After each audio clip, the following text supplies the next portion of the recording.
Oh man, Pete. Yeah, right. Woo, Pete. I asked the speakers if they had a superhero name, what would it be? To which he replied, Pete. Yeah, yeah, Pete. So, favorite band in high school was Incubus. He's seen them, I think he said twice at Red Rocks. And other fun facts that have now completely eluded me. Nope, there go. Oh, his stupid human trick. Apparently, he is really great at wiggling his eyebrows. I don't know. Maybe he'll do it for you once he's on stage. So, yes, without further ado, here is Pete.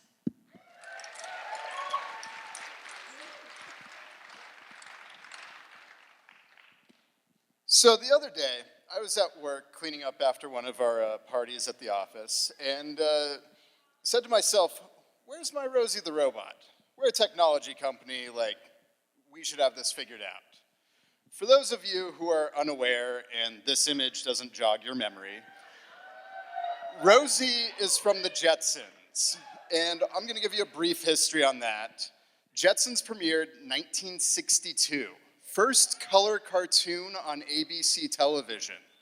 Takes place in the year 2062, and we meet Rosie in the first episode where Jane's trying to get ready for George's boss coming over that evening. This is important being as George works a 1-hour workday in the future. So of course Jane doesn't have enough time to get ready, and her mother calls her up on the video phone and says, you should go hire a maid just for the day to help you get things done. So Jane runs out, gets Rosie, and manages to get everything done in time. Rosie helps out around the house, and she cooks George's boss the best pineapple upside down cake he has ever had, and he insists that the Jetsons keep Rosie on full time. You know, even though they just wanted her for the day. So, this happened in 1962. So I figured we've got to have some pretty awesome stuff by now, right? I mean, this is before we went to the moon. So I poked around, and turns out the pinnacle of home cleaning technology is still a Roomba. Mine's really cute. It runs around, it bumps into things. I call it Scooter. It's fantastic, but it's no Rosie the robot. It's not gonna bake me a cake. So I started doing some more research. I'm like, we gotta be just on the cusp here. What's next? What's gonna save me some time in the house? Turns out there's a clothes folding machine. It's gonna come out in the next year or two. Except for it can't sort your socks, it doesn't know how to fold your underwear, and it still doesn't know how to fold that fitted sheet for your bed that apparently no one ever figured out how to fold. Definitely no Rosie the robot. So, all this made me think, like, what do the Jetsons actually use Rosie for? They just need her for the day, right? Jane cooks by going to this massive control panel and just plugging in what food items she wants, and it just spits them out. George wakes up in the morning, he stands on a treadmill, and his entire morning routine is automated, down to brushing his teeth. It's fantastic. So with the exception of some like comical appliance mishaps or something like that, you know, it really seems like Jane and Rosie are more just there as like companions for those whole 2 hours of work that George is away from the house for. That's right, George works 2 days a week, 1 hour each.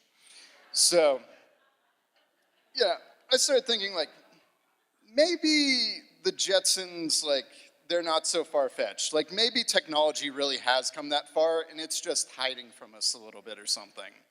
You know, and I'm not even talking about like the crazy things like the Google self-driving cars or anything like that. I imagine that most of you probably came over here this evening by just pressing a button and being whisked across town, like some sort of futuristic movie. It's fantastic. Or if you don't feel like leaving the house, you know, Amazon will just give you buttons to stick on things when you want it just magically to show up on your doorstep 2 days later. You know, you're out of paper towels or something, I just press a button and they just show up in a box on my doorstep. It's amazing. The Jetsons don't even have that. They still have to go to the mall. One thing that the Jetsons definitely don't have that we do now is we can talk to our appliances. It's fantastic. I can go, hey Alexa, order me a pizza, and ask me what size I want. Like, how futuristic is that? It's amazing. So, that reminds me, hey Siri, remind me to buy tickets for Ignite 25 once I'm done. But really, I think all of this just saves time for the important things in life. Riding a bike while wearing virtual reality goggles. So really, the future is now. Thanks, everybody. I'm Pete Winterscheidt.